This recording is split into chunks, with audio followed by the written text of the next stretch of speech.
Okay, guys, welcome to the next monthly event for the Azure user group. We have today an interesting speaker, the name of Femi Idowu, and Femi will be taking us through IoT 4.0, his experience in this area of technology. Femi, nice to have you. Hello, hello, First hello, time, everyone. yeah, at the Azure Nigeria user group. Um, so feel free, Femi, tell us about IoT, and yeah, let's have fun. Thank you. No Welcome. problem. So I'll just share my screen. Yeah, I'll give you. I'll stop sharing and give you access. Okay.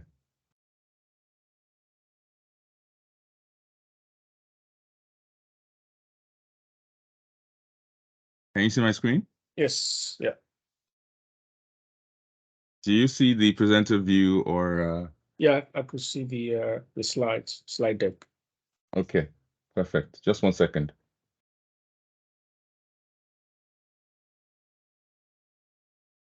Okay. Okay.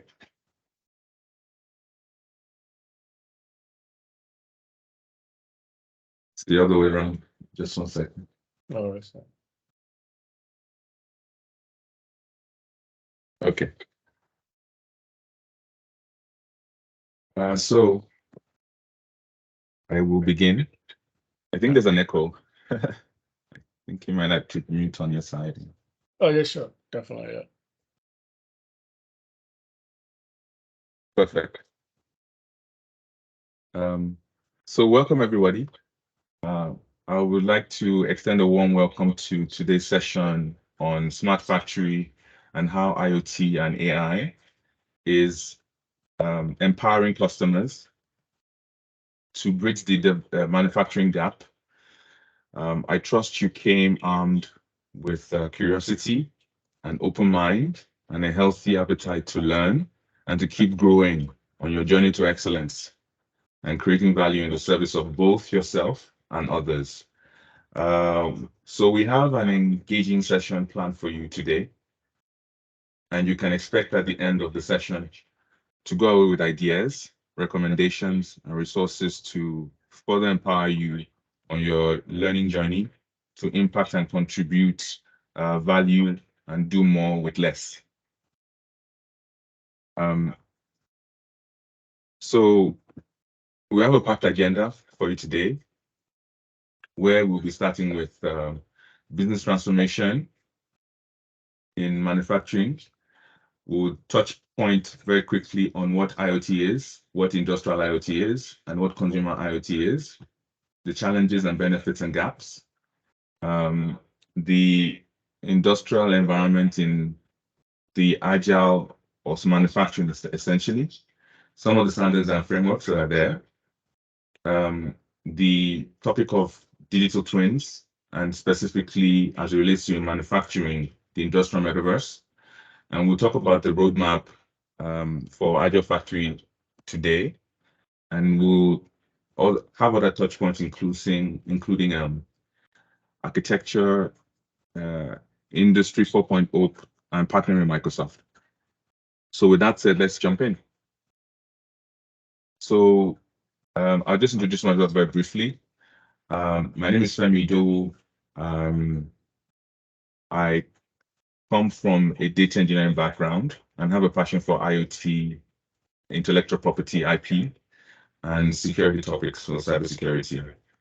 In my current role at Microsoft, I engage with Microsoft customers and partners to empower them from an architecture, design, and technical solutioning perspective to leverage the cloud, to solve business challenges, and to do more with less. With that said, let's jump in and with an initial video to orient us with respect to the IoT topic. I just check if my sound is on. Can you hear? Yes, I could hear you. Yeah. Part of the Internet of Things, what IoT as it is becoming an increasingly very topic of conversation, let's try and understand what exactly is Internet of Things. You may be watching this video on your PC or phone and it is connected to the internet. Internet device could be connected to broadband or Wi-Fi. Simply put, this is the concept of basically connecting any device with an on-off switch to the internet. There is people-to-people connection, there is people-to-machine connection, and then we have machine-to-machine connection. Internet of Things, or IoT, refers to billions of physical devices around the world that are now connected to the internet, collecting and sharing data. As the price of processors and wireless networks go down, technology is becoming cheap and penetration of smartphones are skyrocketing. It has become possible to turn anything into a part of the Internet of Things. It is like adding a level of digital intelligence to the devices that would allow them to communicate with a human being or with another machine. And that's not all. According to reports, there would be more than 26 billion connected devices by 2020. That's a lot of connections, isn't it? But why on earth do we need so many connected devices? Let's take another example. Mike has to go for a morning meeting. His alarm clock wakes him up at 7 a.m. and notifies the coffee maker to start brewing coffee. When he goes to take a shower, the geyser was already notified and warm water was available for Mike, saving his time. Mike's car is connected to his calendar and tells him to take the best route to avoid traffic. If the traffic is heavy, his car makes in the text to another party, notifying them that Mike will be late. The Internet of Things can be applied to transportation, production, smart cities, and many other projects, saving energy, time, and resources. We are yet to completely understand how Internet of Things will impact our lives. What would be the opportunities and challenges that will come with it? For now, the best thing that we can do is to educate ourselves about the Internet of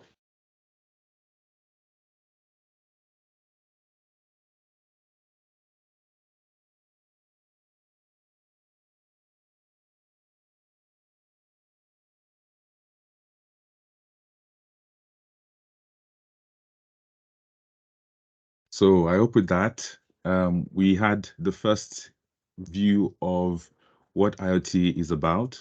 So as you can see over there in the presentation, there was a communication between machines. So a device like like Mike's alarm to the shower, which then prepped and got ready, to the machine that prepares his coffee maker, to Mike going towards his car wearing a wearable, and the wearable being, of course, having able to authenticate him and unlock his car before he even gets to the car. Stepping into the car, his calendar being able to send a notification that he's running late. So if he has a meeting, the meeting attendees are aware that he's going to be arriving a little bit later. Without him having to type or put a voice message, it's automatically sent. So this is what IoT is. It's about people, really, and then about a way to send a signal, to inform, and to effect an action on the other side. So now we will start with basically going into that topic itself, IoT. So let's level set for a quick minute to define what constitutes IoT. Thereafter, we will briefly touch upon the things component of IoT, and we will look at microcontroller units and microprocessor units, MCUs and MPUs respectively.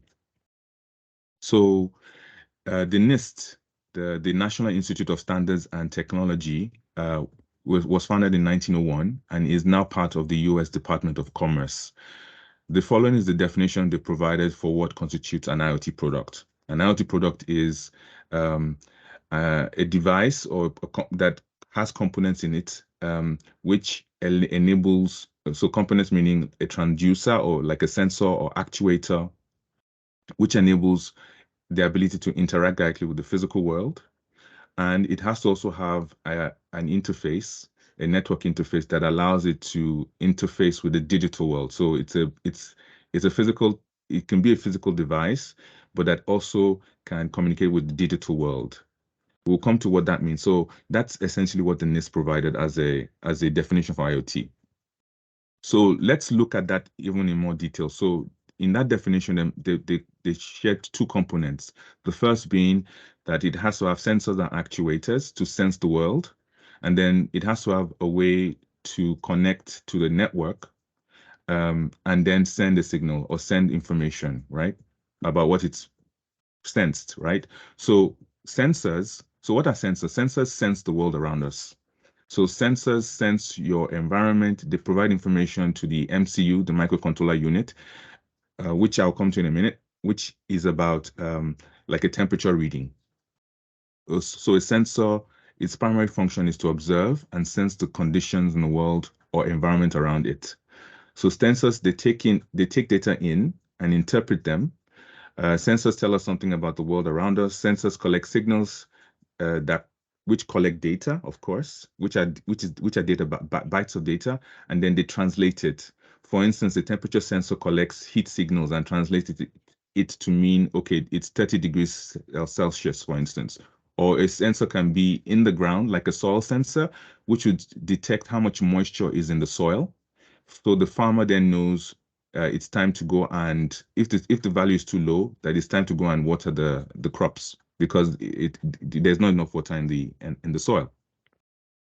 And then what are actuators? So actuators, they are another component that worked alongside sensors. So actuators, they act on the world around us. So actuators trigger signals to act on things. So like actuators, they put data out, they send signals to get something to happen. So while sensors sense the world around us, so they're more like observing and translating and capturing what they sense. They actuators will interact with physical devices or physical things in the world to effect an action. So for instance, an actuator that is connected to the sensor, which is in the ground, sensing the soil moisture, would interact with the water pump, which is also an internet connected device, to turn on the water, basically to basically spray the ground to increase the level of moisture overall in the soil. And that's the connection between the sensor and the actuator. So what is the Internet of Things really? If you just want to look at it from a visual perspective, it is in the simplest sense of the term, IoT is about sensors and actuators, the things in the Internet of Things, working together to send data telemetry, the signal, right, over a network, the internet, for instance, to a decision-making system so that it can be translated into actionable insights to enable informed decision-making. That's essentially it. So moving forward, sensors and actuators are part of the MCU and MPU world. So MCU are microcontroller units. So microcontrollers are they're like these little units over here. And then microprocessors are these types of units over here. So just to describe a little bit further, microprocessor units, they're like mini computers with a small version of a CPU. They can run full operating systems on them. And they have sockets, they have ports, they have data buses. So these are interfaces for other IT technology to interface with them, to connect with them. So when you think about MPUs, think about Raspberry Pi. A Raspberry Pi can run Linux, they can run Windows operating system on them. And of course, once you can run those type of operating systems, you can run applications, you can download and install applications and things like that. So they can do multiple things, meaning that they are multi-threaded because you have an operating system, right? Whereas MPUs, everything exists on the chip. So this little chip here has RAM, random access memory. It can run an RTOS, which is a real-time operating system. It can run Zephyr, another form of a system that can run on the chip. So this systems, these little chips, they can have only a memory space of maybe 1 megabyte. So everything has to run on the chip. So they call them SoCs, which is system on chip. And you usually find MCUs, microcontroller units, on printer circuit boards. So they live on a bigger board, like a board. We will see that in a minute. But they live on a board, and the MCUs, they have integrated circuits designed to govern a specific operation. So they do only one thing. It's not like with an MPU where you have multi-threaded, you have an operating system coordinating all of that. With MCUs, they have one specific task that they're supposed to do, and they're usually in embedded systems. So think about your vacuum cleaner, for instance, or other devices that are electronic. They have MCUs inside of them. Moving forward, so this is the way to look at it again from the point of view of the sending of the data, right? So MCUs can connect to a network and transmit data to the cloud, what we called device to cloud connectivity, right? And the same goes for MPUs, of course. The device to cloud connectivity, and it can be the other way around, which is cloud, from the cloud to the device. You can send a message from the cloud to an embedded device to carry out some kind of action. So just looking at it from a practical applications point of view. So what we're looking at here is an MCU, so an embedded device. It can be given a public IP. Let's say it's embedded inside of a printed circuit board, right? So it's with actuators, and also it has sensors, right? So it's living on a board. Now, as part of that board, which has interfaces, of course, to be able to connect to a network or to connect to a Wi-Fi connection, etc. That board can be given an IP, so a public IP, so that then it can communicate telemetry data from a factory floor, for instance, in real time to a specific remote device or PC, right? That's existing in another location. So you can think of this could be a region in the same country, or this can be one region in, let's say, Australia, and this could be somewhere else. This PC could be in the US, right? In the West US, for instance. So the computer center could be let's say, for instance, in the West US, and the factory where the factory could be in Australia. So the factory where this embedded device is on, this chip, could be in Australia, and then it enables it. So that way, it enables you to remotely control operations at the factory in Australia from West US, because once you can see what's happening, you can send a signal to effect a change or an action on that machine that is holding or connected to that embedded device, and have that action happen in Australia, where the factory is located. So you get the advantage that you get a real locational advantage because of IoT. You don't have to be physically there. You can to effect a change or effect an action. So the rest of this over here is just showing that you can have a private IP, then a public IP, and then that you can connect to a secure. You can establish a secure connection over a router. Well, you can use a private VNet, or you can just use a private connection to connect to that machine, or that it could be a PLC, programming logic controller, and then to send a signal to establish a secure. Once you have a secure connection, send a signal to basically effect an action. So so this over here, what you're looking at, it illustrates the topography of a layered network in a factory. The various functional levels are abstracted and displayed in a logical hierarchy to give a sense of how operations are handled on distinct levels. So you have over here the computer, for instance, the IPC, the industrial industrial PC, let's just put it that way. And then over here on the other level, so away from the production scheduling, you have production control, where you have controllers or computers that manage other supervisory control systems. And then below that, you have direct controls that run operations on the factory floor, on the plant floor.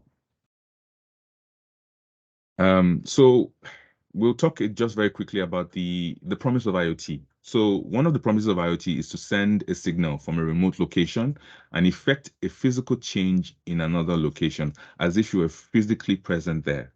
So imagine that you want to switch on a light in a room in another country, that you have a sensor and an actuator there. You're able to send a signal from, I don't know, maybe your location is in the US and the other location is in Nigeria, or vice versa, and you send a signal that is received through the digital world into the physical world. So by the physical agent, which is the device that's located in the room that controls the lights in the room, and it will receive that signal and it will switch on the light. So the room in Nigeria or wherever the room is located has light because you sent a signal to put on the light. That is one of the promises of IoT and what makes it very interesting for people. So now that we have defined what IoT is, let's level set for a quick minute to define what constitutes industrial IoT. So what industrial IoT is about, it's about collecting and using data to build repeatable business outcomes. So it comprises, you will already have heard about words like agile factory, smart manufacturing, smart factory, industrial metaverse, AIoT, meaning artificial intelligence of things, buzzwords like factory digital twin, operational technology, OT, and IT convergence, manufacturing modernization. These are all the words that are used to describe industrial IoT, and there's a lot, and there's much, much more. So why do we care about industrial IoT? Why do people care? What's the fascination with this? It's about solving real business challenges such as plant reliability. So your factory, the reliability of your factory can keep it running, operations running, because any little shutdown of your operation it runs into the millions of dollars. So it's important to have a reliable factory, a production line that keeps on producing to the schedules that you have to meet the demands that you receive from the purchase orders from your customers. So there's another thing that is interesting and that is about solving real business challenges include improving OEE, which is overall equipment efficiency. So that your equipment that you are and the parts, they wear and tear.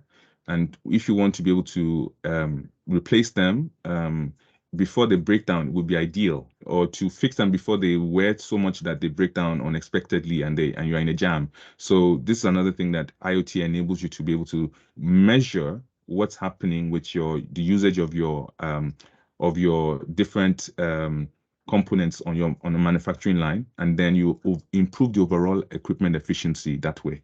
There's also energy efficiency that it solves, labor efficiency, it reduces downtime, reduces maintenance costs, reduces cycle time and equipment scrapping. It improves quality of what you produce and you send to your customers. It can help you improve productivity. It can ensure that you are really using your assets and it's not just lying down, not gathering dust and not being used, because you watch your inventory and you stop. You're able to track and trace your stock keeping.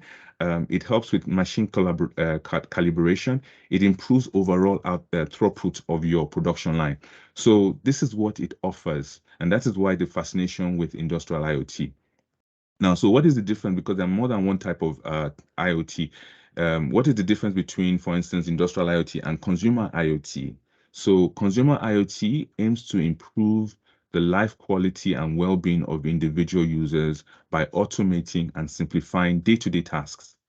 So here, the devices often have a short lifespan and are quickly replaced by new versions because think of a Philips Hue light bulb that is internet connected. You plug it in, you can switch it on with the app which you download onto your mobile onto your smartphone, and you can switch that you can switch the light bulb off and on right from your app without even having to touch a switch in the room.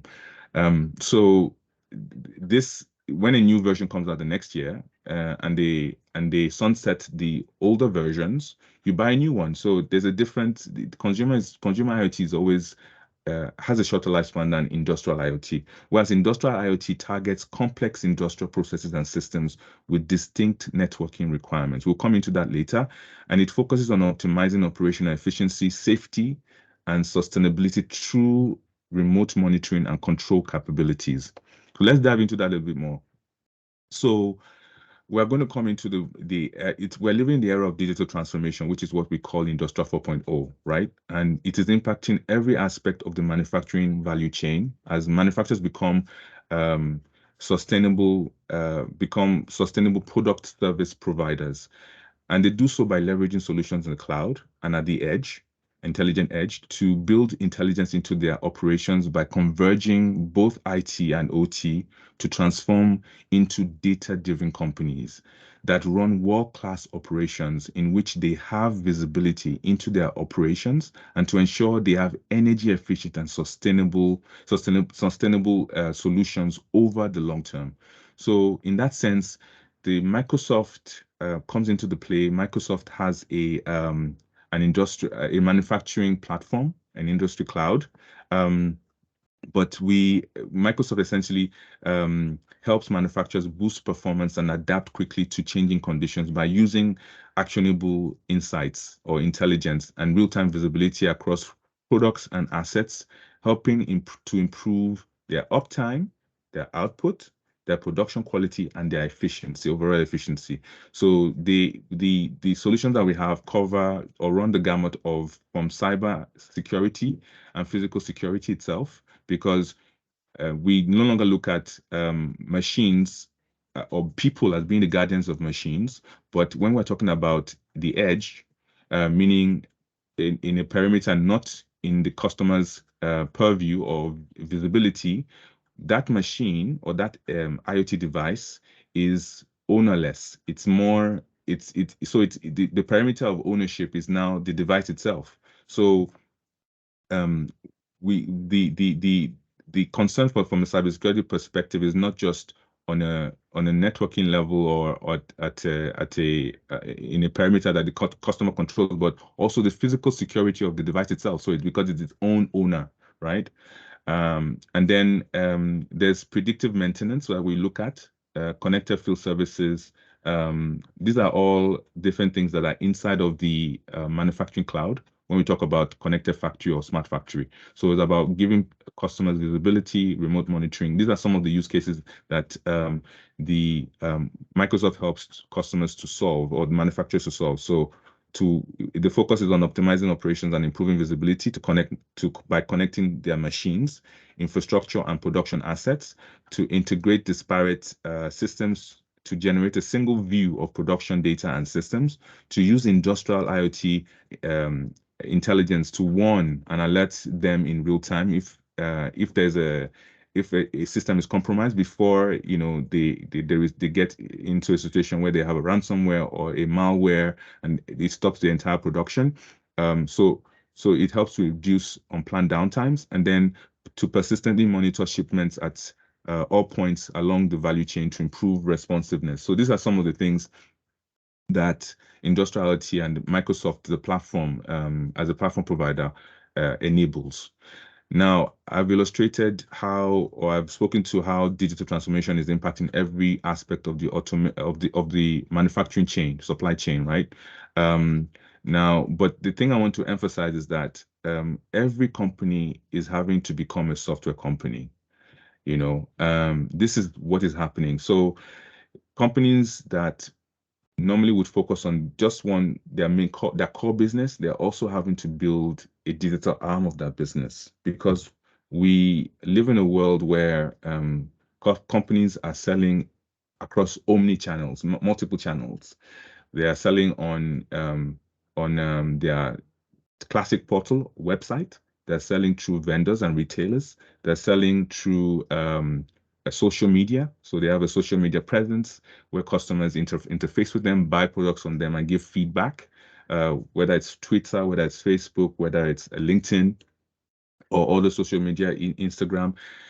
So from all of these touch points, there's a need to build a digital vertical of the business where they have people who are able to interface with customers that are buying from them, that are loyal to them, to build brand loyalty, to make sure that the image of the company is kept intact, and also to pull in new revenue corridors into their business. So there's a need to not only just to focus on the core business, but also all of the touch points through which they interact directly with their customers, and not leave it in the classic model of what it used to be before, where they would have like a retailer who would sell off their product afterwards, and that would be the end of it. Now they're building direct relationship with customers. And speaking of which, we live in that era where digitalization or digital transformation, or what I like to call technological transformation, is happening across all industries. So it's across all industries, including manufacturing, energy, retail, smart factory, smart cities, healthcare, agriculture, transportation, and much, much more. And so we're living in a world of telemetrics. And for the Internet of Things, we have these three things, right? The three verticals: classic, things, insights, and actions. But I just want to explain what that means. The world of telemetrics. The world of telemetrics is about becoming a data-driven organization.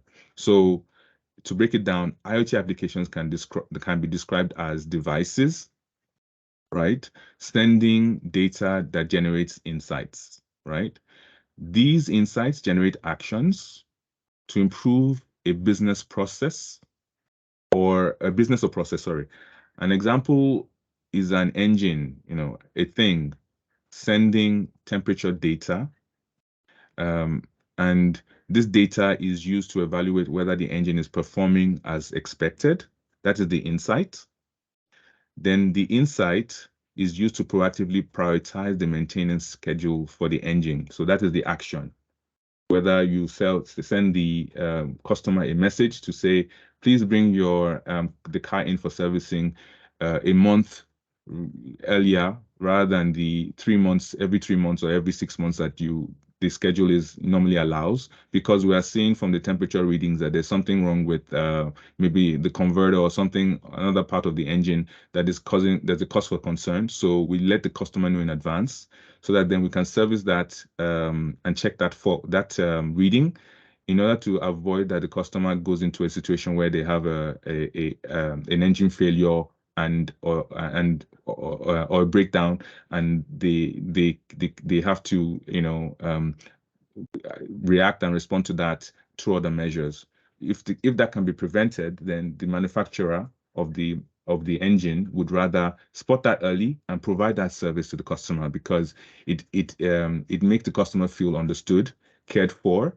It's also a direct relationship, and they have confidence in that mark because they know that the manufacturer understands their needs. And this is what the value of the world of telemetrics. It's providing services. It's a different business model, a different way of thinking, that is direct with the customer, not through other parties. So essentially, the goal, right, and this is what Microsoft is also enabling, is to have a platform that enables what we call the digital feedback loop, which is basically about a couple of things. So digital feedback loop is about turning data into action to improve business outcomes. Now, Gartner predicted that that there'll be more than 64 billion IoT devices in use worldwide by 2025, which is a stunning amount. And all of that is going into IoT products and systems to enable employees to produce solutions, connected solutions that will serve business and to be able to compete in the market. So the digital feedback loop will help your organization in a variety of ways. So to capture new insights across entire businesses, implement easy to install sensors, equipment, stores, store displays, and more and much more. Data collection, transfer, storage, and processing, new insights. So this is all about collecting data first of all, right? So when you are able to collect that data, you can then leverage it to be able to get insights, right? And then it also helps to drive operational efficiencies.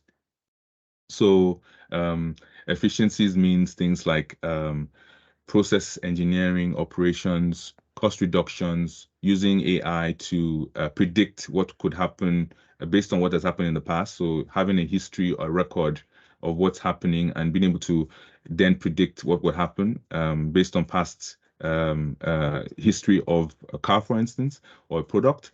And then also it helps customers develop a new business model. So like they can use, we'll come to that in a minute, the digital twins to model the environment, connect sensors, and then business systems to model what's happening and drive new outcomes. So it's about basically the end result is about improving operations to be more efficient. And to do that, you have to train your and to basically delight customers and then build deeper relationship with them.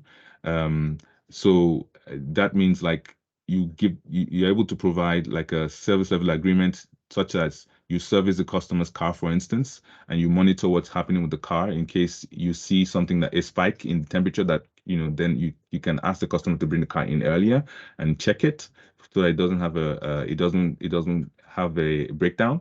And it also means in this new world of thinking of telemetrics, you are also training your employees with new skills to be able to address customer concerns like that, and to be able to learn new skills to be able to build products that are better, products that are internet connected. And then it means that you are just in this chain of continuous is a feedback loop that it goes from physical to digital. And that's the idea, and it improves your business and makes you more competitive. Now, just changing gears a little bit.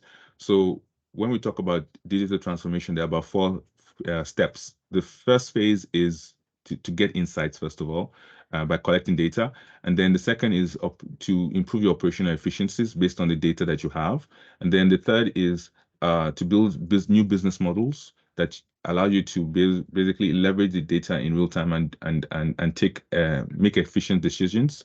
And then afterwards, you then build new revenue streams because you're offering services, a lot of things as a service, business reporting as a service, car maintenance information as a service. There's so many models, but essentially you can leverage that. Now, in terms of the maturity, right, of IoT, there are about 7 steps to the process, and this came from for Industry 4.0, a study from a company called Actech, and essentially this is the value. As the value increases over time, and this is the time, right? So in terms of maturity, the phases go from being connected, first of all, so connecting your devices and your machines and your equipment and the things that your product essentially, and then you go from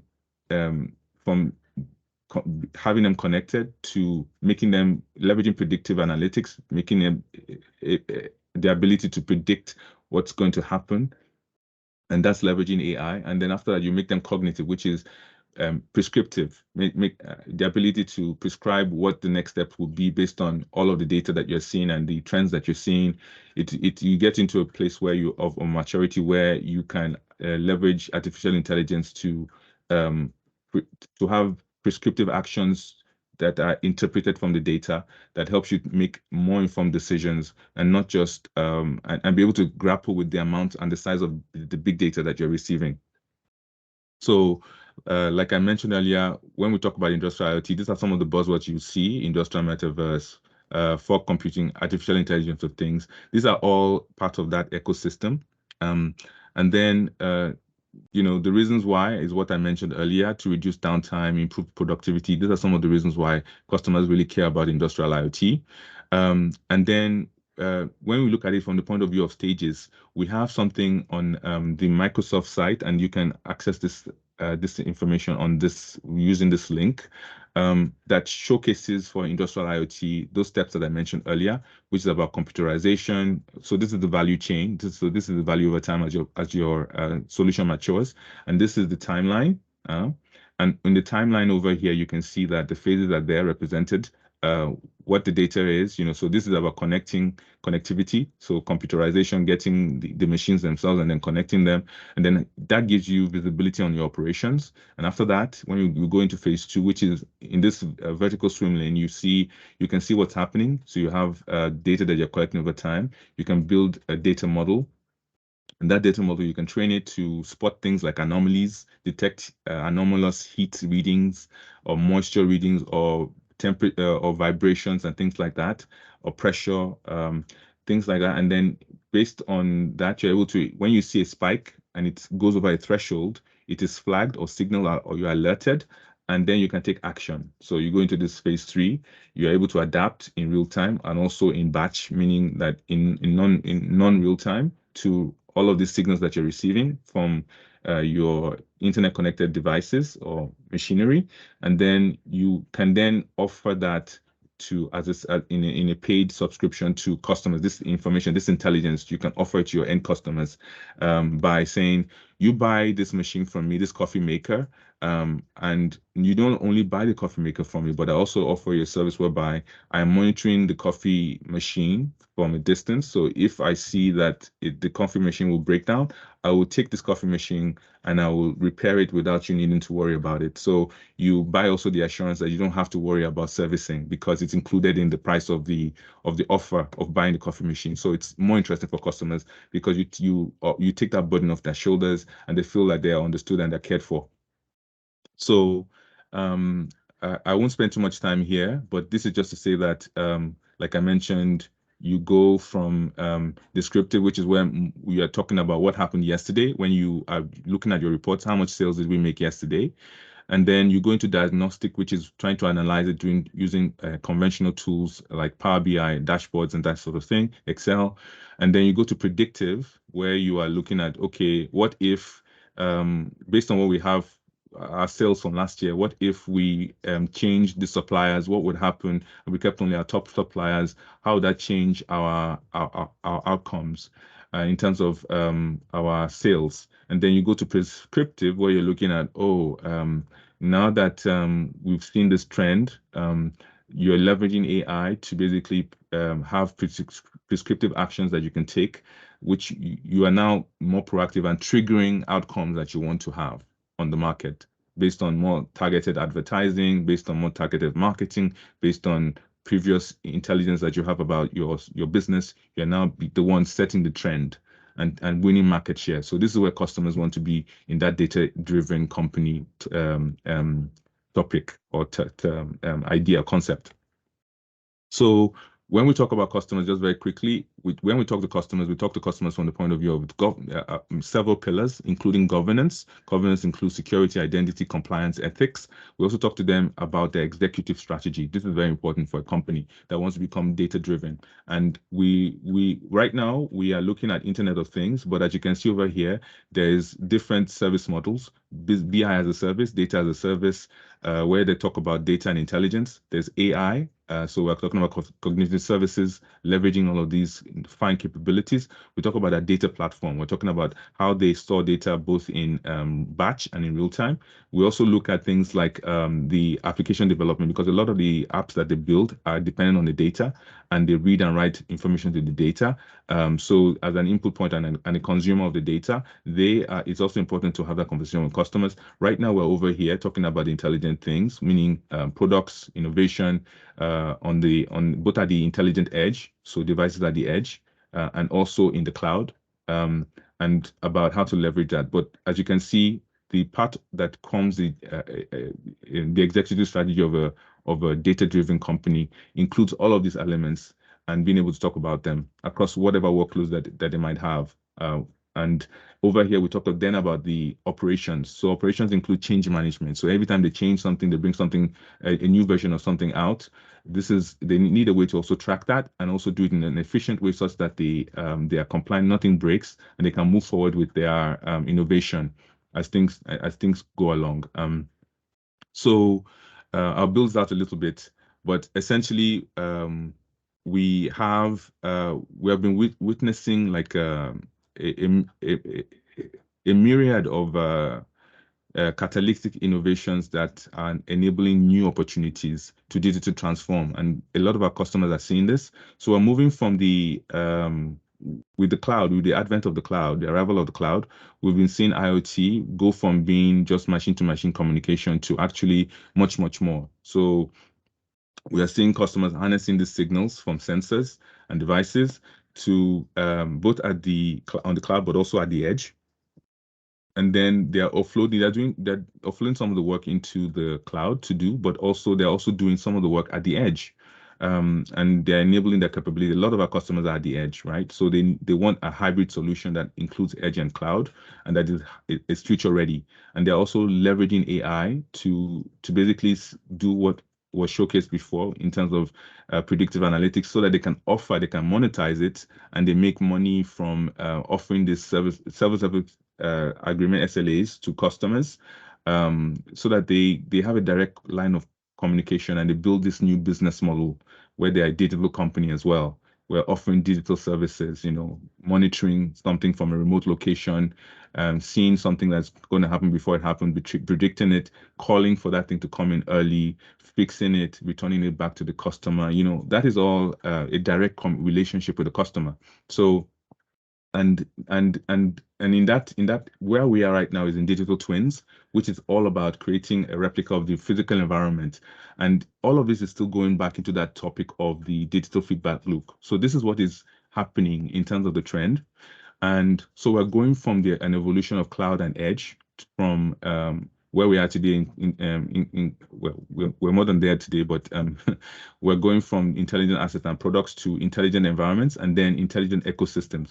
And the moment we start to talk about the intelligent environments, think of a football stadium that's able to monitor how many people are there, what is happening in terms of the weather, what is the weather condition, and is able to basically know when to send a display to the people that are in the football stadium to know what they're watching, advertising, marketing. All of these things are being coordinated through internal systems to make sure that the environment is actually very intelligent, right? And to intelligent ecosystems where there are all of these types of intelligent building, etc., a smart city, they're all communicating to one another, between one another. So you have a mesh of inputs that allows you to have a 360 view of what's happening at any point in time. So when we go into that direction, we're talking about the metaverse. So connected environments, I'm not going to spend much time over here, but it's just to showcase what we're talking about in terms of different industries, including manufacturing, of course, that is affecting all of these industries.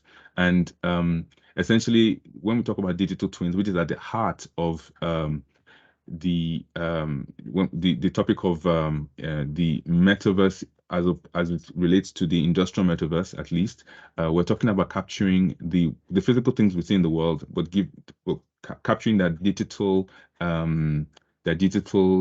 equivalent or twin in the digital world. So you can think of an article like a toothbrush, but that toothbrush has a digital twin, so that you can send a command from the cloud, for instance, of the version of the toothbrush, electric toothbrush that's connected, and tell this toothbrush, that is the physical toothbrush, to turn on or to switch off. So or to go into standby mode. But you're sending a signal from the cloud because you have the replica of that toothbrush, a connected toothbrush in the cloud, and you can send a signal that will reflect the change as if you were there physically touching the toothbrush controls and telling it to go into to switch off. So that's the idea of the digital twins, integrating the physical and the digital world. Now, connected. So when we talk about blending the physical and the digital world, we're looking at connected. The ability to use the digital twin to control entire environments, business systems, And it's about modeling, it's about understanding. So first of all, when you gather all of those data inputs, the telemetry, you are then able to understand and simulate situations. So this is where you're ending. You're automating, automating situations. But first, you start with the modeling to understand, to synchronize, to have like if, for instance, you have a new version of a toothbrush that is internet connected, electric toothbrush, you have a new firmware update, for instance, that enables other functionality for the electric toothbrush. You can deploy it, right? So the sync between the physical toothbrush, electric toothbrush that's internet connected, and the digital twin is direct, because that firmware, you can send it from the cloud to upgrade the toothbrush. Maybe there's software that needs to be updated, or firmware that needs to be updated, so that you can run more efficiently and avoid downtime. That's something you can do. Then it's also about monitoring and managing what you have, the whole infrastructure that you have across your fleet of devices or products, and then analyzing and predicting what will happen in the future, and then finally simulating and automating. So this is what it's about. And for Microsoft, we focus on the industrial metaverse. So IoT and the digital twin are used to create the replica of the physical world. So for applicability to a company like Coca-Cola, they model entire factory installations to save energy and improve sustainability goals. Also, the digital twins provides a way to normalize and harmonize data from different types. So when you talk about the industrial metaverse, we're talking about high performance compute, HPC, in the intelligent edge, Internet of Things, of course, mixed reality. These are some of the things that you find about the digital twins and industrial metaverse. And inside the industrial metaverse, we have three types of metaverses.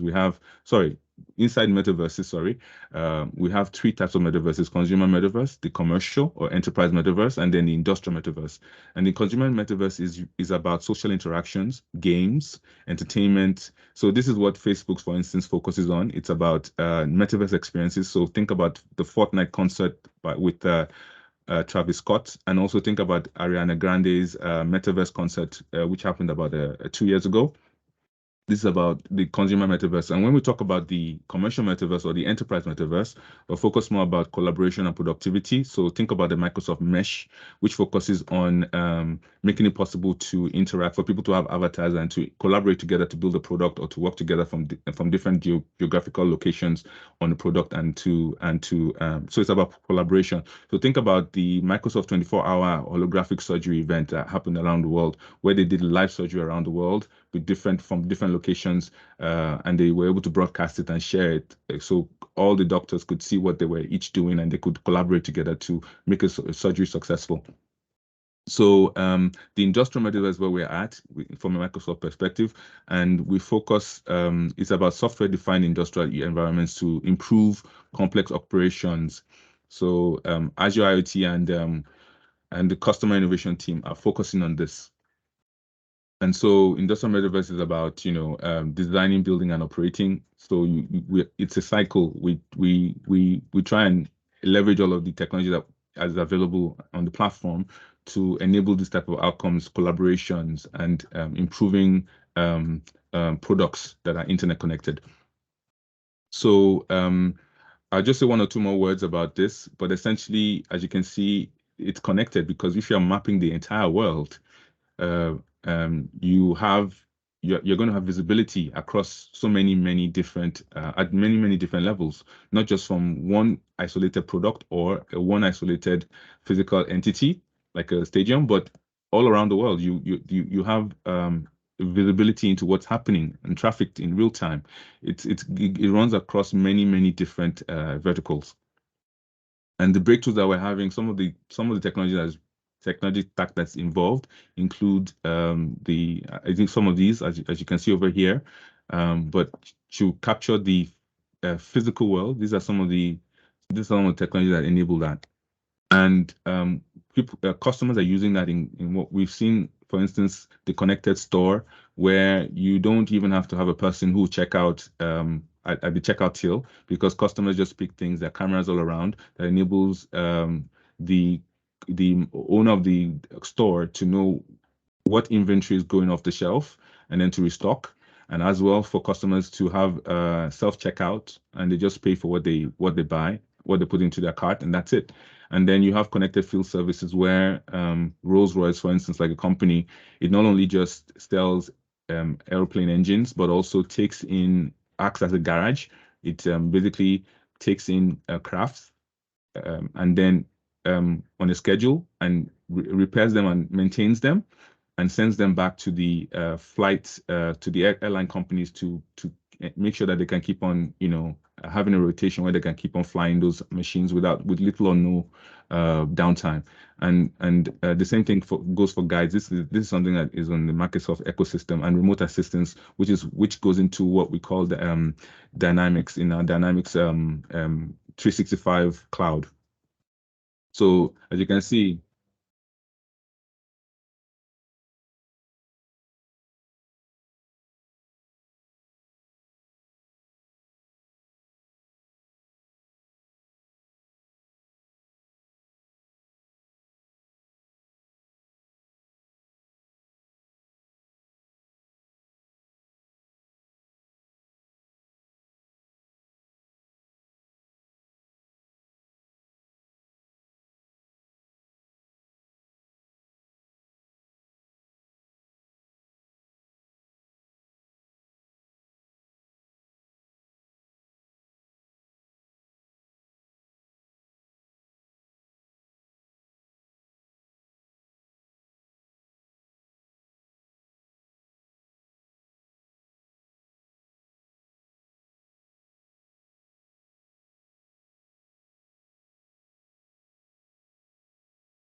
so as you can see, this is the metaverse.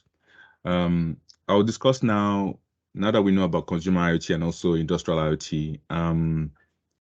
I will discuss now some use cases, and also go into what we're seeing in industry, what's happening, and what are the gaps.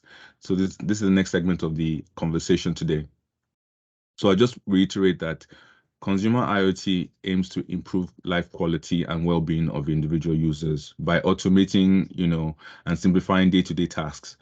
So here the devices, they have a short lifespan and are quickly replaced by new versions. Whereas industrial IoT, the target is complex industrial processes and systems with distinct network requirements. So it focuses on optimizing operational efficiency, safety, sustainability through remote monitoring and control capabilities. Some of the scenarios we have when we talk about industrial IoT, especially in manufacturing, as you can see over here, it's focused on the verticals. On the leftmost vertical, we see the industrial the scenarios, and they're color coded. So for instance, if you look at the blue on the leftmost vertical swim lane, you see that it goes into asset productivity, production operations, and operational excellence. And if you look at the rightmost swim lane under use cases, that's color coded, and you look just at the blue, not the turquoise, you see that that spreads out into asset management, and as it exists across operational efficiency, equipment effectiveness, anomaly detection, conditional monitoring, remote operations, etc. So these are some of the use cases and patterns that we've seen for customers when they want to leverage IoT to solve challenges in the manufacturing space. And again, I just want to reiterate that this is the roadmap, again, across the value and the time span. So you can see over the phases, connected, and then after that, predicted in phase 2, predictive, and then finally prescriptive. So this is where customers want to get to, where they can monetize and leverage all of this to build better products, internet-connected products. And these are some of the tangible benefits that customers are seeing, and that's what's driving also the appetite for for IoT and AI. So this cost savings that they can make over the time, as you can see in 2030, we have over here by the end of 2021, the investments that are going and the resilience that's coming out of it in terms of being able to have a resilient supply chain. These are some of the figures that we're seeing, and this is an independent report that's also coming from an independent party. And the stack that we have at Microsoft cover both Azure, so what Microsoft provides on the platform as a platform vendor, but also what our partners, the partner ecosystem that we work with, they customize solutions and also sell, which integrates well with with Azure, with the platform on Azure, right? And the essential thing here is that from a comprehensive solution portfolio perspective, the IoT solution portfolio at Microsoft covers many different manufacturing verticals, business verticals. And for manufacturing, we look at, well, let me just say that we have on the horizontal swim lane over here a platform that is IoT Central, which is let's just say SaaS, a software as a service. And although we like to call it ASAP, which is more application software as a service. And then we have, of course, Dynamics 365, also a SaaS service. It has a connected field service solution that is IoT enabled, and or leverages our IoT portfolio. And then, of course, we have the PaaS service, which is IoT Hub, and solution accelerators and things that enable our customers to go faster. And on the next swim lane, we have the Azure services for IoT. So these are the various services. There are many more that customers can leverage on the cloud, including dashboarding with Power BI, for instance. And then we have at the lowest swim lane, of horizontal swim lane, we have hardware and software, well, mostly hardware over here, and software services, platform services like Azure Stream Analytics that makes it possible for customers to leverage SDKs and things like that. SDKs are a way to basically interface programmatically with the services in the cloud, for instance, and you can also capture your business logic. And this is the thing that you deploy onto an MCU, for instance, or an MPU. You deploy your logic or your rule or your action that you want, your business logic, and then when it's triggered, it performs that set of actions or instructions that you've set out inside of your business logic. So the SDKs, the software development kits, enable customers to build the business logic and then to deploy it, the binaries into the devices, so that the devices then know what to do based on whatever you've set. For instance, if the temperature threshold is 20 and in a situation it goes beyond 20, then you want that to be a specific instruction to be executed, to be notified, so that you are notified and you can take action. And then the backbone of all of that, of course, is the security, cybersecurity. So we have Defender for IoT and a lot of other Defender products that help to mitigate against risks. And these are some of the ecosystem momentum that we've been seeing based on from independent hardware vendors to customers. And as you can see over in the different swim lanes, you have a myriad of partners that we're working with, and also customers. Well, yeah, partners and customers. Some of them, they go from being typical normal customers to becoming independent software vendors, ISVs, so customer ISVs, and they also sell solutions. They partner with Microsoft and sell solutions on the Azure Marketplace or the Windows application marketplace, and to customers all around the world. So this is what we're seeing in terms of the momentum. And then we're now coming into Agile Factories proper. And when we talk about Agile Factories or smart factories, we're talking about the framework that we put around to make it possible for customers to be able to go through those phases that we mentioned earlier, to get connected, to have visibility across the entire supply chain. We call that the digital thread. And in that way, you are interacting with your workforce, transforming your workforce. You are engaging with customers in new ways, more direct ways, omni-channel. We are also is also enabling customers to unlock new innovation, right, and build more agile factories and create more resilient supply chains. So we're looking at the entire digital thread, meaning from the point where you acquire the raw materials to build, for instance, a t-shirt, to the moment where you have it ready and you sell it to your vendors or the retail stores, to the moment where that t-shirt is sold to the customer. And then what happens after the customer buys it? Because sometimes the customer is a loyal customer, loyal to your brand. So they might want to give you feedback about, oh, I got the shipment of the shirt, but it's torn. And then that allows you to be able to track as a manufacturer, to track what is the factory that it came from, what region was the retail shop that got that batch, and then to see if there was an issue with quality on the manufacturing line. So it's like having that visibility is what we call the digital thread from end to end. And then the Microsoft has a manufacturing cloud, and these are some of the things that is available that we support on the manufacturing cloud. So use cases like the Agile Factory of the future and the digital feedback loop that I mentioned earlier is captured here. And then these are some of the outcomes that are interesting. So what is covered in terms of use cases: supply chain visibility, final optimization, and we have like a ecosystem of partners that also build solutions that enable customers to leverage the manufacturing cloud. And these are some of the values, because when we talk to business people, they want to see the figures. They're more comfortable with the figures and they want to see the outcomes. So as you can see over here, there is use cases like for remote monitoring, location tracking. We're seeing realizations, examples of the value that's delivered: 35% of improvement in overall equipment efficiency, 65% of labor efficiency improvement. So all of this translation into savings and improvements and doing more with less. This is what interests our customers, and this is what they want to see: conversion into real actionable savings, cost savings, that sort of thing that allows them to do more with less.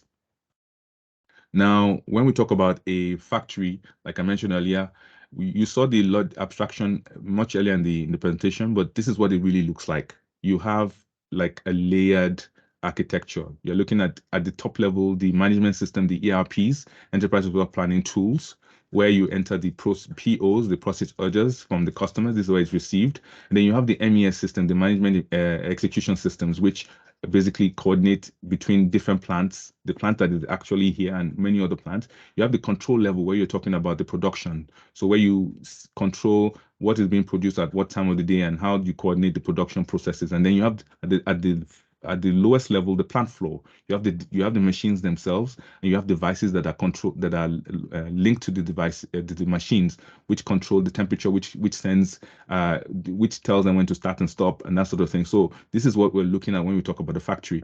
And to be able to have a sustainable operations, customers have to think about how they can leverage IoT at the plant floor to also share the information and insights that are coming from the factory floor with the ERP system. So when you are working on an order for a purchase order for a customer who's hired 50 widgets, you want to know that if this is what you're working on right now, that purchase order on the plant floor. So the order has been received and it's been executed in terms of the factory floor, and you want to know that the control processes that are being used to make sure that that order is received and it's fixed. That T-shirt, for instance, if it's a T-shirt that is being produced, you want to know that when it was finished, when it was completed and was ready to be packed and shipped to the customer, you want to have that type of visibility. So that means that you're looking at not just the OT systems, which are the operational technology, but you're also looking at the IT systems, which are at the upper levels.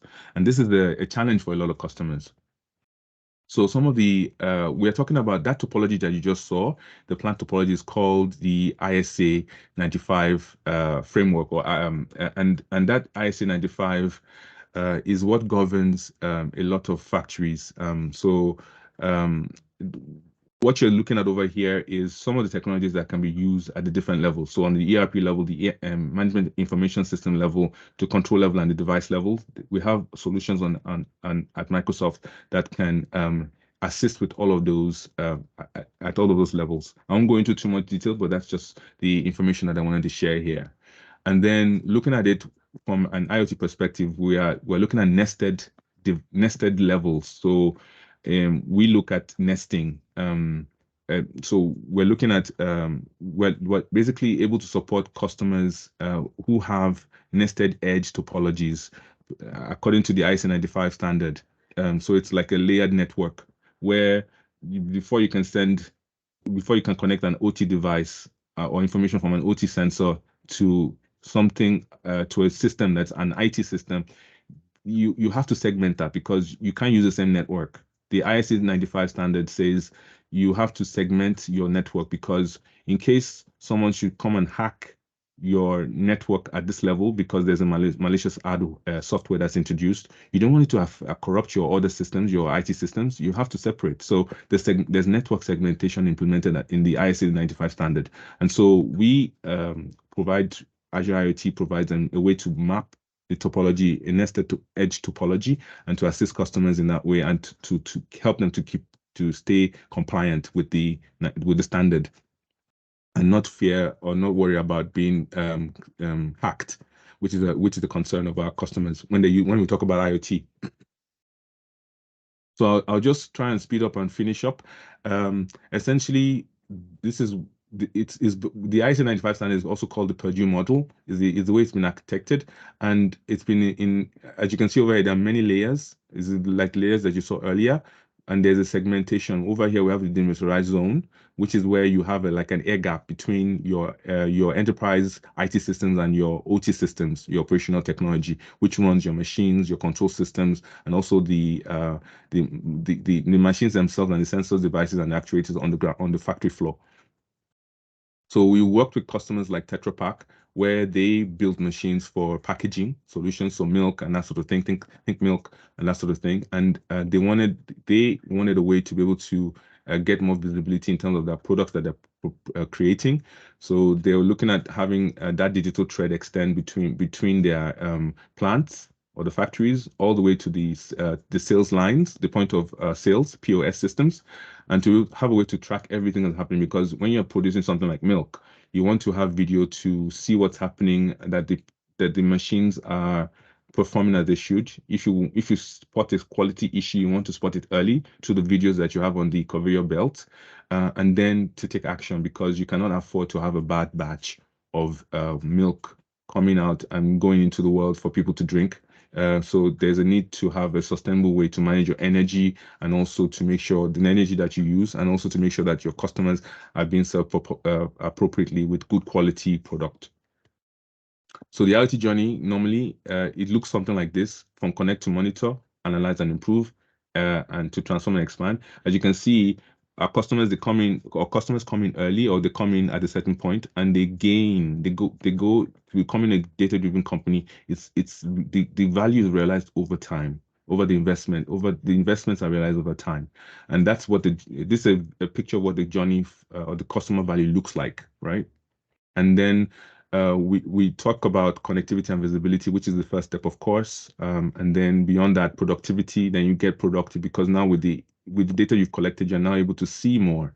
You have visibility into your operations, right? And then you can take more informed decisions. And then beyond that, you can optimize what you're doing, and you can leverage digital twins to capture and to send signals, so that you don't always have to send someone to go, and a service engineer to go to a location to service a customer. Sometimes you can do things remotely because you have the tools able to send a signal and effect change remotely.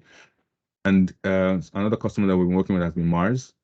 So they produce Skittles, they produce Mars bars, and so much more. They wanted a way to be able to measure how much chocolate should go on a Mars bar, how much Skittles should go into a bag. So the precise quantity, such that between two Skittles bags, there isn't like a difference in terms of weight or the kinds of quantity of Skittles that's in there. This is very important. So because it avoids waste, it also makes sure that that from a quality control perspective, that they are on top of their manufacturing and their promise to the customers, serving them at the level that the customer expects. So these are ways that you can partner with Microsoft.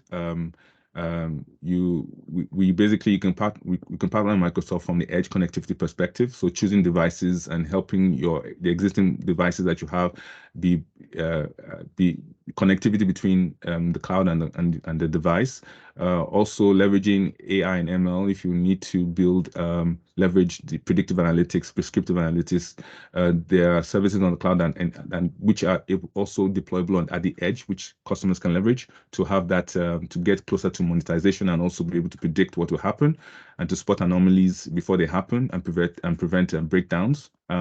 There's also the data platform as well, which provides strong and powerful services for data insights, and then to be able to distribute the data insights through dashboards and offer customers solutions like a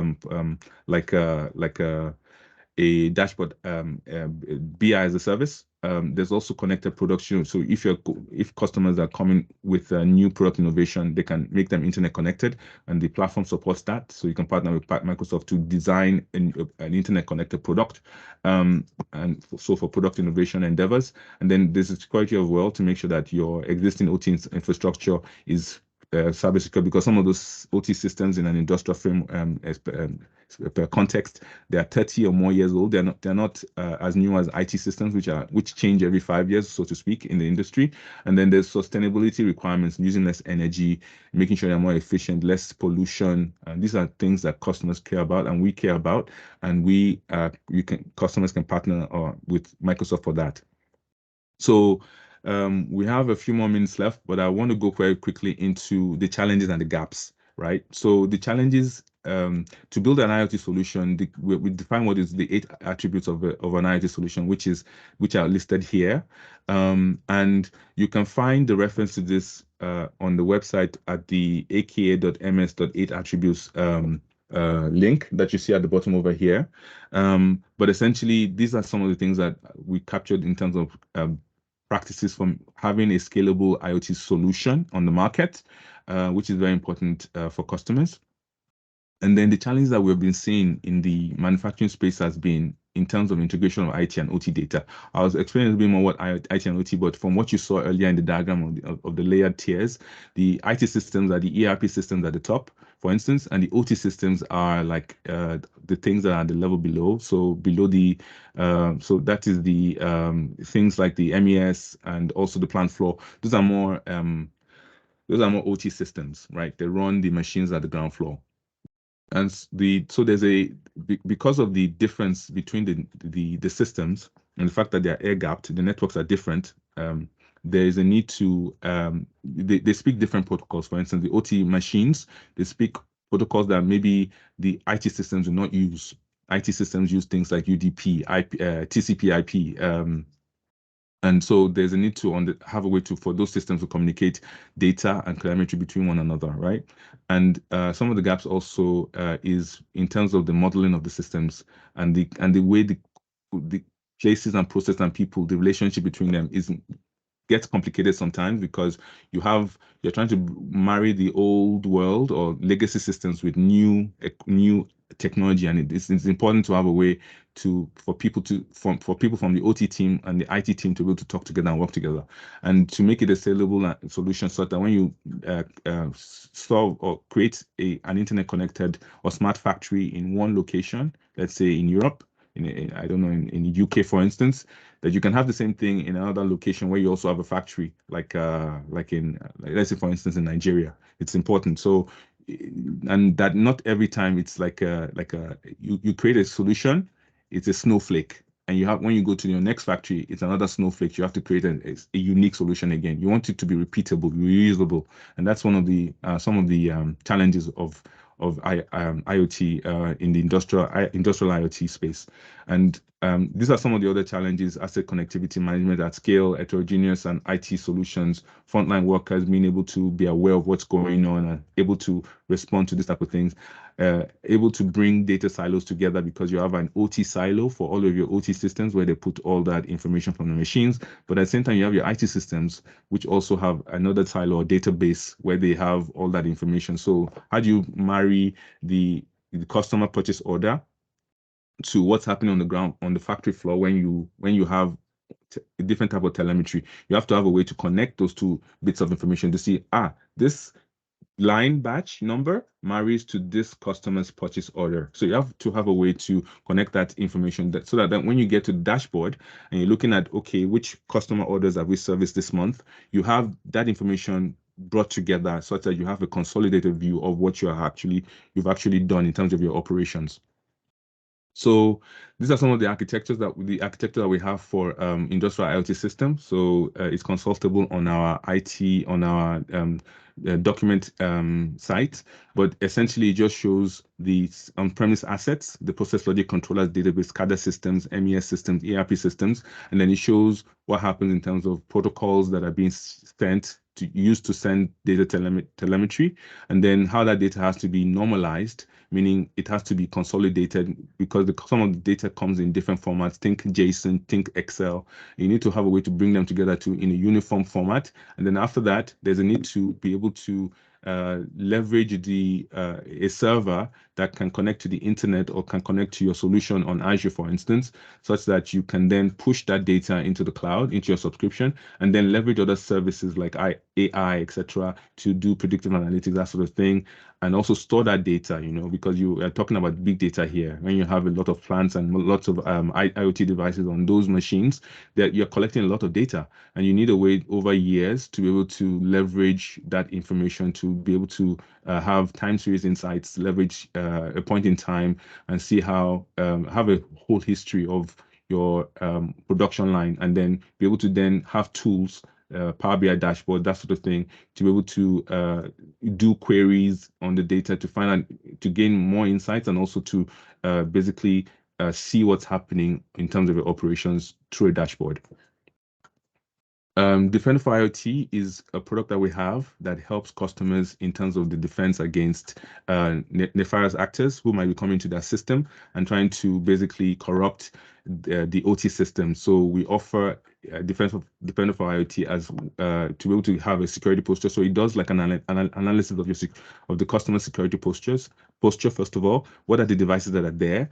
Which device is talking to what? Who is inside your network? Who comes into your network? And what type of access should they have? You can restrict the access that they have by setting policies inside Azure Sentinel, which is the SOC or SIEM, which enables essentially a way to regulate your endpoints and your network, who's accessing your network, what machines they're accessing, what they're talking to. So if you have malicious malware and the malware is trying to invade your infrastructure, and it's talking to machines that it shouldn't be talking to, it will be signaled by Defender for IoT, and then you can take an action. You are more proactive because you see the alert, and then you can take an action to cordon off that machine and eject the actor, the malicious actor, from going any further into your system or invading any further your existing system. So this is one of the things that we think about and we offer our customers.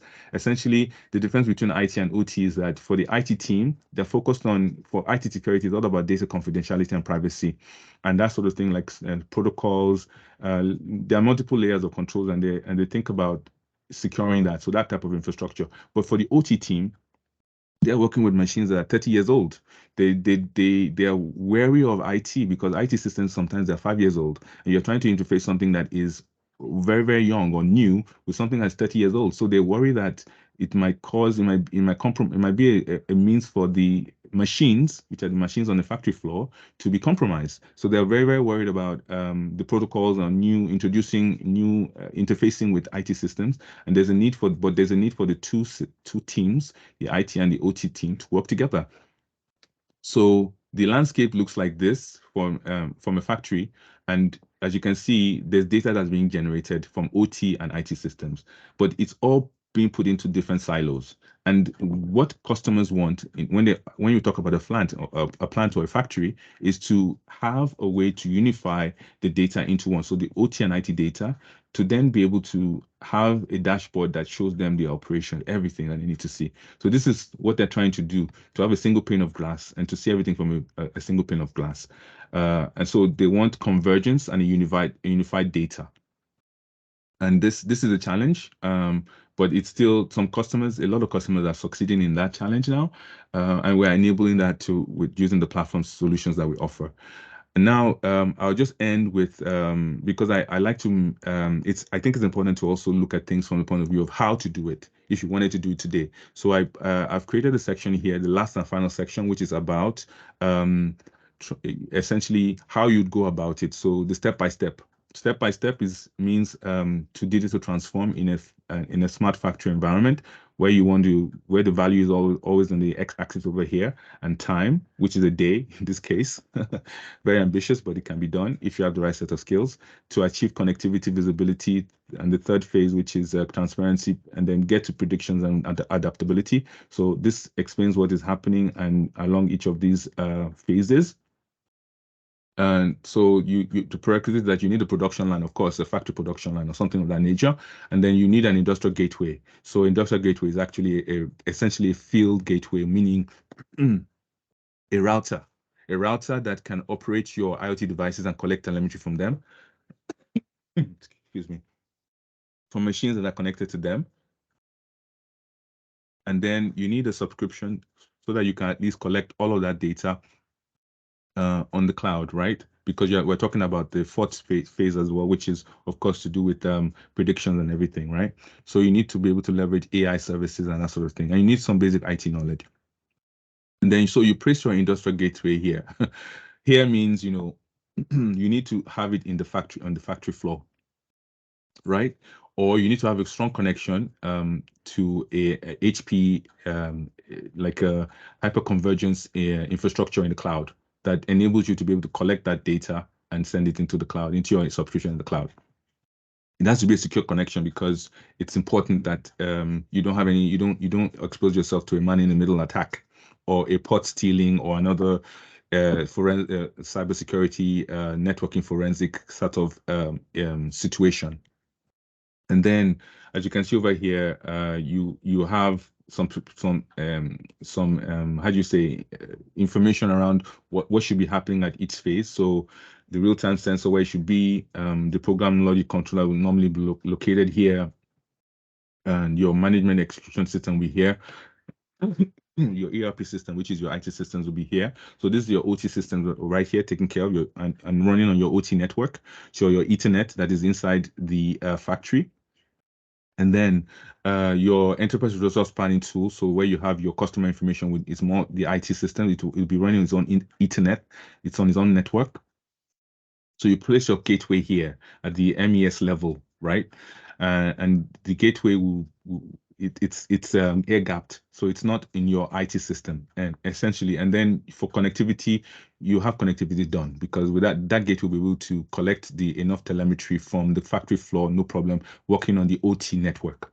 And then beyond that, for the connectivity step, we sell some of those gateways. So industrial gateways on the Azure IoT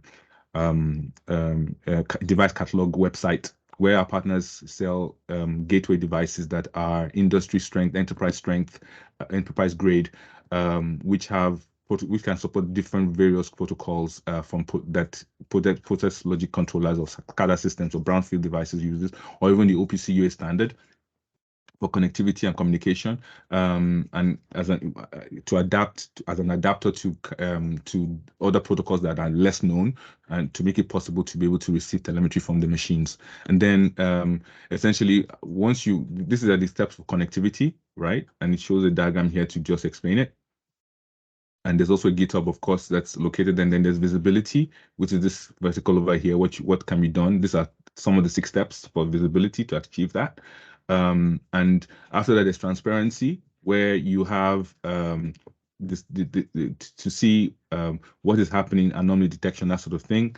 And these are the steps to accomplish that. So it includes using ADX, which is Azure Data Explorer, and it has the GitHub, which explains how to do that. And then there's transparency, of course, the last steps of transparency, and then prediction, which is about what will happen and how to leverage that. And over here, you have adaptability, where there's information as to how to accomplish that 2 steps, 1 to 4. So that's how you can do industrial IoT in one day. I'll end by sharing a few resources and just doing a recap. So we're here to empower you. Microsoft is here to empower you, transform your business with the largest. We have the largest ecosystem of customers in the industry. We're working very, very hard to empower every organization and every enterprise to achieve more, individuals and enterprises to achieve more. And if there are 5 takeaways I would end with, they are to stay close to Microsoft, find out what's happening with the IoT-enabled end-to-end solutions. We're here to empower you. Microsoft is here to empower you. We offer a suite of solutions, including covering smart factory and digital transformation in that space. We bridge in manufacturing gaps and help our customers to bridge it through using tools from our partners in the ecosystem, and also the platform that's Azure, leveraging the platform. And we are happy to have an open and honest conversation about it and see where your pain points are, and to be able to help you to overcome them. And with that, these are the resources to connect with me if you wish to do so. I'm available at my email address here on Microsoft. My information on LinkedIn and also on Twitter. And it's a pleasure, and I hope that you've had gained a lot of insights from the presentation of today. Thank you. Wow, what an interesting section. Yeah. Yeah, I have a question about the IoT. So often it's always like a big concept. And for me, I'm more on the infra side of Azure as an MVP, as you know. So working with corporate world. So we never here use IoT, but I do know like there are like tools like IoT native tools in Azure, like Event Grid, Service Box. You can send like messages and stuff like Yes. that. You have like, for instance, Azure database APIs, which you can use. And also you have like Cosmos DB, where you can like a huge, massive scale through across region storage, which fit into the IoT ecosystem, as well as something with, for instance, edge computing. I do know that edge IoT is a great use case for edge computing, for instance. Yes. Yeah. So in terms of the 4.0 industrial 4.0, in term manufacturing sector, where do you think we transition to that? You know, I do understand that already in the IT sector, most clients are like already saying, okay, we have evolved in the cloud, but now we need to move to the edge. But then from what we are seeing, technology is always very fast, faster than the reality. It's very fast. Up to now, there's still organizations not using the cloud or using part of the cloud. Okay, it's like they want to like do some analytic with Salesforce or something. They just use, or they want to use Office 365, which is SaaS. But in terms of their operational stuff, it's not yet in the cloud. What do you think in terms of IoT, let's say, having it more used in us to form a center stage? Do you think that beside the manufacturing world, can a typical corporate use it? Yes. Yeah. So that's a very interesting question. I will answer it in 2 parts. The first part will be about the enterprise. So very often, IoT is a gateway to a larger conversation. So, for instance, in an enterprise, customers will buy printers. They'll buy other sorts of components like a shredder, you know, and they use when they buy it. Some of these you'll notice that some of these equipments they are connected to the network. So that means that you can be at your work in front of your PC and send a document to the printer, and you go to the printer, maybe you flash your badge and you look into the queue, and then you say, this is the thing I sent to the printer, and the printer will print it. So you're no longer in a situation where you have to plug your PC directly to the printer. It's over the network. It receives the job, it executes the job, it's done. So what that means is that for that to happen, the printer is connected to the company network. And you are exactly, and you are also connected to the company network. Yes. And so what we're talking about is that both the printer and your PC, they are endpoints. Yes. And because they are endpoints, the customer would use a solution like Microsoft Defender for Endpoint to manage whatever devices are coming into their network. So to monitor their network. So the customer is already using a product that is in the Defender family, right? To monitor what's happening in the network so that it's not breached, so that they don't have hackers, touching systems that they're not supposed to touch. And Microsoft Defender for Endpoint, for instance, works with Microsoft Defender for IoT because they work together, they're integrated to look at what's happening within a network, what machine is talking to what machine, who are they allowed, should they restrict access? So you can't just bring someone that just entering into the building can just not bring and try and access that network without authorization. They have to be checked. So this is the first part. So customers think from the perspective of business, first of all, enterprise systems, right? To bring it into the world of OT, which is the second part of the conversation, there's a need to understand the value, first of all. Why should I do this in the first place? Because we're talking about an industry that's well established. They've been running systems that are older than 30, 40 years. They're well entrenched. They know their business very well. So to come to them and talk to them about some kind of IoT, they'll have multiple questions because why touch what's already working? Yes. But first of all, the first job is to educate, to show what we have seen, what they do not know, like from the work that we're doing with other competitors in the business or the other businesses that are in their business, to showcase the value. So we have something called a business model workshop that we offer. So a business model workshop is where we invite a partner to deliver a workshop to a customer, and they bring the BDMs, so business decision makers, and the TDMs, the technical or technology decision makers, and they come into a room and we showcase to them for their industry, like if it's manufacturing, what are the benefits, what are the value, what are the risks, what's happening in the business, what are we seeing? So that gives them like an overview of, these are the benefits. They are looking more in terms of it's important to switch the idea that of IT as a cost factor or cost center to being IT as an enabler. Because OT people, you put in front of them IoT, they're like, what's this? We don't need this. We don't understand.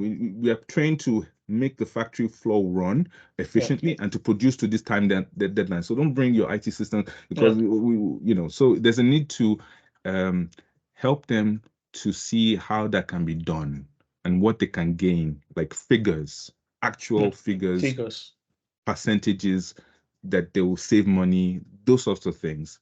I think that's the first conversation to have before we can talk about how we are enabling it through orchestration and how they can bring it in slowly to not only cover the enterprise IoT, but also the industrial IoT, meaning their OT systems and their operations, and what it will mean for them moving forward.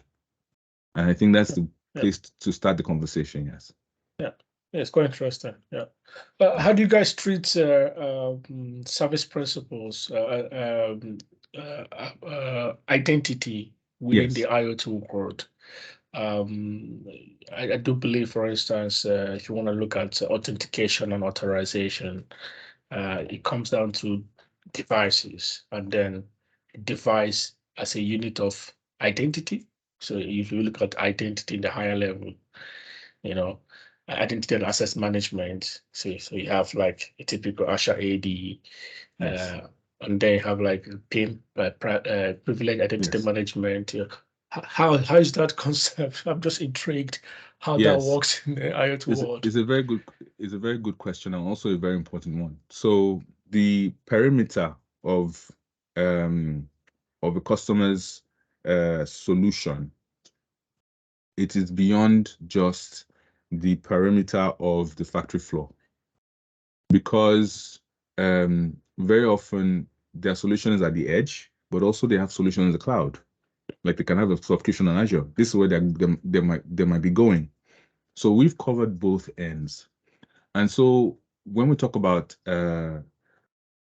authorization and authentication, we've been building solutions to integrate with the Azure AD, Azure Active Directory, but also AD itself, which is the version on premise.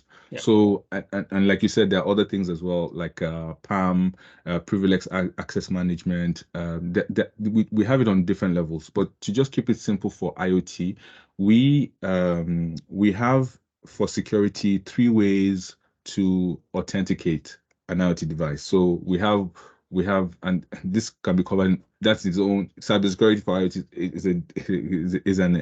and data protection is a whole different conversation. We can have another 90-minute session on that. But I will break down just the 3 ways that we help customers to authenticate. So we use X509 certificates. We use SaaS, so SaaS tokens. Secure access, so secure access tokens, and then we also make it possible to use password, but we don't recommend that for enterprise. We maybe for low grade solutions you can use password, but for enterprise grade we recommend using certificates and SaaS. Excellent, yeah. So with that, we have a way to the services, like there's a service called DPS, Device Provisioning Service, which asks or acts like a concierge service. Think of a hotel room, hotel. You come into the hotel building, you go to reception. Yeah. Reception says, we have you on the system. Yes, your room is on the 4th floor. It's room 411, right? So the DPS is like that. Any IoT device that just wakes up, it knows the address of the DPS service. So it dials in there. The DPS says, welcome. And then takes the credentials, meaning the certificate signing request from the device, and then authenticates it by sending it to check to other systems to check that it's valid, that the certificate is valid, the identity is valid. If it is valid, then it communicates to the device.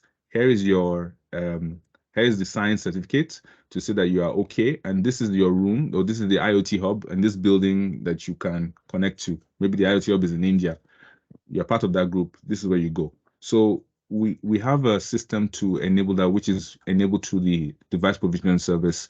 Our also with the IoT hub, of course, and other layers of security, including authentication with certificate authorities, etc. And Microsoft is also thinking of being its own PKI, private key infrastructure provider for certificates. Yeah. Yeah. And for service principals, just to answer your question there, you can have a vanilla service principal, but you also have other options as well, which is to have a managed identity. And there's one other option that we also enable, but essentially that you can make it more more specific, because there's a need to also be able to govern all your service principals once you have so many service principals. So we have other systems as well for doing that, using like Azure Key Vault for your certificates and your passwords and those type of things to keep those secrets and that information about the service principal, etc. Yeah. Okay. Yeah. Okay, that's all my question. Yeah. Okay. No problem. You break it down for me very, very well. Yeah. So Well, I hope it was informative, it was helpful. Yes, very, very, very informative. Yeah. Yeah. Well, thanks a lot. I really learned a lot. IoT is always something for me, something huge, like a different thing altogether, right? I know. Concept. I try to simplify it by breaking down all those things that we take for granted that people know, but to say a few things on them. Yeah. Yeah. I mean, think of it that even the printers we have, we have been doing IoT for a long time, but we don't know exactly. it. Well, we don't know.